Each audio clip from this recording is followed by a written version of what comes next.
नमस्कार, जनसेतु के daily update में आपका स्वागत है। मैं आपके साथ अंजलि चौहान। इस बुलेटिन में बात करेंगे आज की खास खबर की जो हम सबसे जुड़ी है। क्या कुछ खास है आज इस बुलेटिन में आपके लिए? तो चलिए उसके लिए नजर डालते हैं आज की तमाम खबरों पर।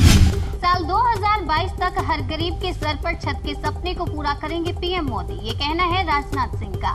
रक्षा मंत्री राजनाथ सिंह ने कहा कि पीएम मोदी ने साल 2022 तक गरीब के सर पर छत का संकल्प लिया है जो हर हाल में पूरा होगा। राजनाथ सिंह ने कहा कि भारत की आजादी के 75वें साल में हर गरीब परिवार के पास अपना घर होगा। इसकी कल्पना पंडित दीनदयाल उपाध्याय ने 1960 के दशक में की थी। इसको देखकर अंदाजा लगाया जा सकता है कि सरकार हर गरीब के सर पर छत को लाकर ही रहेगी। अब देखते हैं ये सपना कब तक पूरा होता है। सरकार हर श्रमिक को देगी सोशल सिक्योरिटी, ईएसआईसी और ईपीएफओ का बढ़ाया गया दायरा। केंद्र सरकार ने श्रमिकों की सामाजिक सुरक्षा को लेकर कई बड़े कदम उठाए हैं। संसद द्वारा पास किए गए लेबर कोड बिल में ईसीआईसी और ईपीएफओ स्कीमों के तहत सामाजिक सुरक्षा का दायरा बढ़ा दिया गया है। नई व्यवस्था के तहत कई ऐसे श्रमिकों को भी ईसीआईसी और ईपीएफओ की सुविधाएं मिल सकेंगी जो अब तक इसके दायरे में नहीं आते थे। आइए जानते हैं नए बिल से क्या सुविधाएं मिलेंगी। कर्मचारी राज्य बीमा निगम की सुविधाएं अब सभी 740 जिलों में मिल सकेंगी। इससे श्रमिकों को काफी राहत मिलेगी। खतरनाक क्षेत्र में काम कर रहे संस्थानों को ईएसआईसी स्कीम से जुड़ना जरूरी होगा, चाहे उनमें केवल एक ही श्रमिक काम क्यों नहीं करता हो। असंगठित क्षेत्र और गिग वर्कर्स को भी ईसीआईसी से जोड़ा जाएगा। बागानों में काम करने वाले और 10 से कम श्रमिक वाले संस्थाओं के श्रमिकों को ईसीआईसी का विकल्प दिया जाएगा। संयुक्त राष्ट्र महासभा में छाए पीएम मोदी, डब्ल्यूएचओ चीफ ने आश्वासन की सराहना। विश्व स्वास्थ्य संगठन के प्रमुख टेड्रोस अधानोम गेब्रियस ने प्रधानमंत्री नरेंद्र मोदी के उस आश्वासन की सराहना की कि भारत कोविड-19 से लड़ रहे देशों की मदद के लिए अपनी टीका उत्पादन क्षमता का इस्तेमाल करेगा। गेब्रियस ने कहा कि इस महामारी को केवल संसाधनों के आदान प्रदान के जरिए ही हराया जा सकता है। गाड़ी के आरसी और ड्राइविंग लाइसेंस रखने की जरूरत नहीं, 1 अक्टूबर से बदल जाएंगे ये नियम। लाइसेंसिंग अथॉरिटी द्वारा निरस्त किए गए ड्राइविंग लाइसेंस का वितरण पोर्टल में रिकॉर्ड किया जाएगा और इसे समय समय पर अपडेट किया जाएगा। नए नियमों में इस बात का भी प्रावधान है कि गाड़ी चलाते समय हाथ में मोबाइल फोन का इस्तेमाल केवल रूट नेविगेशन के लिए इस तरह से किया जाएगा कि वाहन चलाते समय ड्राइवर का ध्यान भंग न हो। हालांकि ड्राइविंग करते समय मोबाइल से बात करने पर 1000 से 5000 रुपए तक का जुर्माना लगाया जा सकता है। हालांकि ड्राइविंग करते समय मोबाइल से बात करने पर 1000 से 5000 रुपए तक का जुर्माना लगाया जा सकता है और लग भी रहा। संसद के बाद कृषि बिल को मिली राष्ट्रपति को मंजूरी, बना कानून।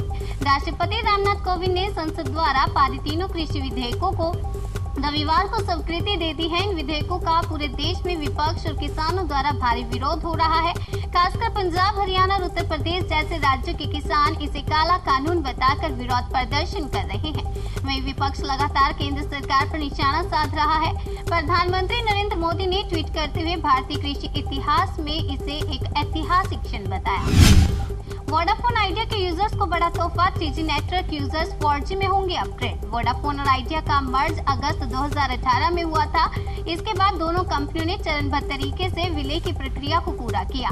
अब कंपनी ने अपने कस्टमर्स को बेहतर कनेक्टिविटी का अनुभव देने के लिए 3G नेटवर्क यूजर्स को 4G नेटवर्क में अपग्रेड करने का ऐलान किया है।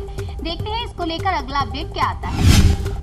कोरोना के चलते पंजाब सरकार सख्त, जलाई पराली तो किसानों की जमीन पर होगी ये कार्रवाई। कोरोना महामारी को देखते हुए पंजाब सरकार ने पराली जलाने पर पूरी तरह रोक लगाई हुई है। आज फिर से मुख्यमंत्री कैप्टन अमरिंदर सिंह ने कोरोना महामारी को देखते हुए किसानों से पराली न जलाने की अपील की है, जिसमें कहा गया है कि महामारी के दौर में पराली से उठने वाले धुएं से फेफड़े संबंधी बीमारियों को झेल रहे लोगों को ज्यादा दिक्कतों का सामना करना पड़ सकता है। पंजाब के किसानों को कोरोना के खतरे से आगाह करने के साथ ही सरकार की ओर से चावल उगाने वाले गाँवों में 8000 नोडल अधिकारी तैनात किए गए हैं। साथ ही पराली प्रबंधन के लिए 23,500 मशीनें भी किसानों को मुहैया कराई गई हैं। चाय बागान कर्मचारियों के बच्चे भी पढ़ेंगे ऑनलाइन, शुरू किया गया ये प्रोग्राम। चाय बागानों में काम करने वाले कर्मचारियों के बच्चे एजुकेशन से दूर न रहे, इसके लिए चाय बागानों द्वारा तमाम योजनाएं शुरू की जा रही हैं। इस कड़ी में वहदान चाय ने कहा कि उसने चाय बागान के श्रमिकों के बच्चों को डिजिटल शिक्षा मुहैया कराने के लिए बायजू के साथ करार किया है। कृषि पर्यटन क्षेत्र से जुड़े 10 लाख लोगों को जॉब देगा ये राज्य। 5000 करोड़ के नए निवेश की है योजना। कोरोना के कारण ठप हुई कारोबारी गतिविधियों के कारण हर दिन छटनी और सैलरी कटौती की खबरें ही आ रही हैं। इस बीच कर्नाटक ने अपनी कृषि और गांवों पर आधारित पर्यटन नीति का ऐलान कर दिया है। नई योजना के तहत कर्नाटक की बीएस येडियुरप्पा सरकार ने अगले 5 साल में 5000 करोड़ के नए निवेश का लक्ष्य रखा है। योजना के तहत कृषि पर्यटन और ग्रामीण पर्यटन को भी प्रोत्साहन दिया जाएगा। कर्नाटक सरकार का कहना है कि इससे दोनों सेक्टर्स में प्रत्यक्ष और अप्रत्यक्ष तौर पर 10 लाख लोगों को रोजगार मिलेगा। सरकारी बैंकों को दिसंबर तक मिल सकते हैं 20,000 करोड़। फंड को मिल चुकी है मंजूरी। तो अब देखते हैं ये कब तक आता है। आधार से जुड़ा ये काम निपटाने के लिए बचे हैं सिर्फ 3 दिन। जल्द पूरा करें वरना होगा बड़ा नुकसान। आपको बता दें, केंद्र सरकार ने one nation one ration card योजना को लागू कर दिया है। इससे कोई भी व्यक्ति अपने राशन कार्ड पर देश के किसी भी हिस्से में रहकर सार्वजनिक वितरण प्रणाली के जरिए सस्ती दरों पर मिलने वाला अनाज ले सकता है। हालांकि इसके लिए आपका राशन कार्ड आपके आधार कार्ड से लिंक होना जरूरी है। आधार कार्ड से राशन कार्ड को लिंक करने की आखिरी तारीख 30 सितंबर 2020 है। तो आप भी जल्द से जल्द अपना आधार राशन कार्ड से लिंक करवाएं। गूगल मीट ऐप के फ्री वर्जन पर अब नहीं होगी अनलिमिटेड वीडियो मीटिंग। सितंबर से लिमिट तय। अब इसके आपको प्रीमियम प्लान्स लेने पड़ेंगे, क्योंकि मीट के फ्री वर्जन को 60 मिनट तक की समय सीमा के लिए तय कर दिया गया है। अप्रैल के महीने में कंपनी ने कहा था कि फ्री प्रोडक्ट के लिए समय सीमा को 60 मिनट तक के लिए सीमित कर दिया जाएगा। हालांकि 30 सितंबर से पहले तक इसे लागू न किए जाने का फैसला लिया गया, क्योंकि महामारी के चलते ज्यादा संख्या में लोग घर से काम कर रहे थे। देश के 1.48 करोड़ बच्चों को लगी नशे की लत, ड्रग्स पर राष्ट्रीय सर्वे में खुलासा। खबर को देखकर हर माता पिता को सावधान हो जाना चाहिए, क्योंकि इसमें बहुत से बच्चे ऐसे होंगे जिनके माता पिता को नहीं पता होगा कि उनकी गिनती भी इसमें हो रही है। हिमाचल प्रदेश में 1600 से अधिक पदों पर निकली वैकेंसी 12वीं पास भी कर सकती है अप्लाई। हिमाचल प्रदेश कर्मचारी चयन आयोग ने विभिन्न विभागों और संगठनों में 1600 से अधिक रिक्तियों की घोषणा की है। इन पदों पर भर्ती कॉन्ट्रैक्ट के आधार पर की जाएगी। भर्ती के लिए आवेदन फॉर्म 26 सितंबर से HPSSC की आधिकारिक वेबसाइट पर उपलब्ध होंगे। उम्मीदवार 25 अक्टूबर तक फॉर्म भरकर जमा कर सकते हैं। 25 अक्टूबर के बाद किसी के भी फॉर्म स्वीकार नहीं किए जाएंगे। रेलवे की मौसमी फलों और सब्जियों से किसान ट्रेनों को जोड़ने की तैयारी। चलेगी संतरा किन्नू विशेष रेलगाड़ी। रेलवे किसान ट्रेनों को मौसमी फलों और सब्जियों से जोड़ने पर विचार कर रहा है, ताकि छोटे किसानों को लाभ हो सके। ये जानकारी रेल मंत्रालय के वरिष्ठ अधिकारियों ने रविवार को दी है। ये बहुत अच्छी पहल सरकार ने किसानों के लिए की है, जिससे किसानों को फायदा होने वाला है। फ्रांस ने भारत को सौंपे 5 और राफेल फाइटर जेट। चीनी J-20 के बनेंगे कार। भारत को राफेल लड़ाकू विमानों के अगले बैच को सौंप दिया है। इस बैच में शामिल 500 विमान अभी फ्रांस की धरती पर ही मौजूद हैं। माना जा रहा है कि अक्टूबर में ये राफेल विमान भारत पहुंचेंगे। इन विमानों को पश्चिम बंगाल में स्थित कलईकुंडा एयरफोर्स स्टेशन पर तैनात किया जाएगा, जो चीन से लगती पूर्वी सीमा की रखवाली करेंगे। राफेल के पहले बैच में शामिल 5 विमानों को 10 सितंबर को एक औपचारिक कार्यक्रम के दौरान भारतीय वायुसेना में शामिल किया गया था। महाराष्ट्र में खुली बीड़ी और सिगरेट बेचने पर लगी रोक, सरकार ने बताई बड़ी वजह। खुली सिगरेट बीड़ी की बिक्री पर बैन लगाने वाला देश का पहला राज्य बन गया है।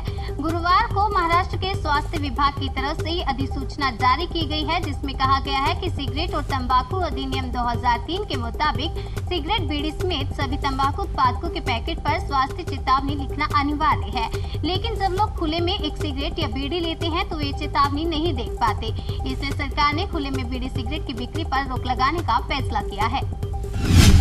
रिलायंस जियो ने लॉन्च किए 5 नए पोस्टपेड प्लान। ग्राहकों को होगा ये बड़ा फायदा। जियो ने अपने ग्राहकों के लिए 5 नए प्लान की घोषणा की है। कंपनी के इस ऐलान के बाद टैरिफ वॉर छिड़ सकती है। रिलायंस जियो ने पोस्टपेड प्लस प्लान के तहत इन नए 5 प्लानों को लॉन्च किया है। कंपनी ने इन नए प्लानों को देखकर वह एयरटेल और वोडाफोन आइडिया के ग्राहक भी आकर्षित हो रहे हैं। इस नए प्लान के तहत कंपनी पोस्टपेड ग्राहकों को आकर्षित करने का प्रयास कर सकती है। आरबीआई खुदरा महंगाई बढ़ने के कारण ब्याज दरों में नहीं करेगा बदलाव। 1 अक्टूबर को होगी मौद्रिक नीति की घोषणा। रिजर्व बैंक ऑफ इंडिया आपूर्ति में रुकावटों के कारण बढ़ी मुद्रास्फीति दरों को ध्यान में रखते हुए इस बार मौद्रिक नीति समीक्षा में ब्याज दरों में कोई बदलाव नहीं करेगा। MPC की बैठक के नतीजों की घोषणा 1 अक्टूबर को की जाएगी। बैंक ग्राहकों को धोखेबाजों से बचने के लिए जागरूक करते दिखाई देंगे महानायक अमिताभ बच्चन। आरबीआई के ग्राहक जागरूकता अभियान से जुड़े महानायक अमिताभ बच्चन अब बैंक ग्राहकों को धोखेबाजों से बचने के लिए जागरूक करते दिखाई देंगे। भारतीय रिजर्व बैंक ने अपने ग्राहक जागरूकता अभियान के लिए बिग बी की सेवाएं ली हैं। रिजर्व बैंक की सार्वजनिक जागरूकता पहल के तहत केंद्रीय बैंक ग्राहकों को सुरक्षित तरीके से लेन देन के बारे में बताता है। अगले 24 घंटों के दौरान अंडमान व निकोबार द्वीप समूह में हल्की से मध्यम बारिश के बीच एक दो स्थानों पर भारी बारिश होने की संभावना है। पूर्वोत्तर भारत, तेलंगाना, आंध्र प्रदेश, कर्नाटक और तमिलनाडु में कुछ स्थानों पर हल्की से मध्यम वर्षा देखने को मिल सकती है। दूसरी ओर पश्चिम बंगाल, केरल, दक्षिणी मध्य प्रदेश, ओडिशा, गुजरात और कोंकण गोवा क्षेत्र में कुछ जगहों पर हल्की वर्षा के आसार है। बिहार, झारखंड, ओडिशा, गंगेय, पश्चिम बंगाल और दक्षिणी गुजरात के कुछ हिस्सों में छिटपुट बारिश संभव है। अमेज़न और फ्लिपकार्ट पर जल्द आने वाली है धमाकेदार सेल, भारी डिस्काउंट पर शॉपिंग का मौका। अगर आप HDFC बैंक के कार्ड से शॉपिंग करते हैं तो आपको 10% का इंस्टेंट डिस्काउंट मिलेगा। इसके अलावा फ्लिपकार्ट पर आप SBI के कार्ड से शॉपिंग करेंगे तो 10% इंस्टेंट डिस्काउंट आपको मिलेगा। अमेज़न पर great Indian festival offer sale लाएगी, वहीं फ्लिपकार्ट पर the big billion day sale लेकर आ रही है। कस्टमर्स के लिए ऑनलाइन शॉपिंग का शानदार एक्सपीरियंस होने वाला है। पारिवारिक पेंशन के नियमों में सरकार ने दी बड़ी राहत, जानिए कैसे मिलेगा फायदा। सरकार ने फैमिली पेंशन पाने के लिए तलाकशुदा बेटियों को राहत देते हुए नियमों में ढील दे दी है। नई व्यवस्था के तहत भले ही तलाक की प्रक्रिया चल रही हो, पर बेटी अब पारिवारिक पेंशन पाने की हकदार होगी। लेकिन ये जरूरी है कि तलाक की याचिका बेटी के मृत माता पिता को जो पेंशन भोगी हो, उनके जीवित रहते ही उसके द्वारा ही दायर की गई हो। केंद्रीय मंत्री डॉक्टर जितेंद्र सिंह ने कहा कि पहले के नियमों में किसी तलाकशुदा बेटी को पारिवारिक पेंशन तब मिल सकती थी जब माता पिता या जो भी पेंशनर हो उसके जिंदा रहते ही बेटी का तलाक हो गया हो। नई व्यवस्था से बेटियों को बड़ी राहत मिलेगी। तलाक की प्रक्रिया चल रही हो तो भी बेटी फैमिली पेंशन की हकदार होगी। जनसेतु के डेली अपडेट में बस इतना ही। बाकी की तमाम खबरों के लिए बने रहिए हमारे साथ और देखते रहिए जनसेतु, जन से सरोकार। अगर आप हमारी ये वीडियो यूट्यूब पर देख रहे हैं तो चैनल को सब्सक्राइब करना ना भूलें और फेसबुक पर देख रहे हैं तो पेज को लाइक करना ना भूलें।